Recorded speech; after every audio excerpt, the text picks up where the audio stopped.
Since the teachers' strike started in Colombia, Daisy Ordóñez and her two girls have followed the same routine, walking to their public school every morning, hoping that at least one of them would have class. The girls are in different courses, and some teachers are working, but they never inform us on time. I came yesterday afternoon and there was no notice. For working-class families like hers, having the kids out of school has been difficult. Daisy had to stop working, but despite the hardship, she says she understands and supports the teachers. I support the strike because the demands are fair. Our school's infrastructure is precarious. Each class has around 45 students. It's impossible.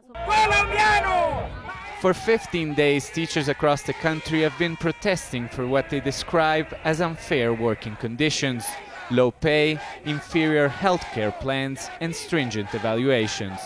Some of them have traveled days to get here. We're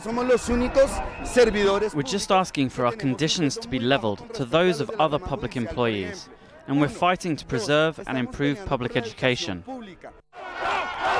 Teachers in Colombia make between $500 to $900 a month, and their purchasing power has fell by 28% in the last decade. The government, for its part, is now offering a 12% increase in salaries over 4 years and promising to reform the evaluation system. On Wednesday, a preliminary agreement was announced, but with growing public support, it might not be enough.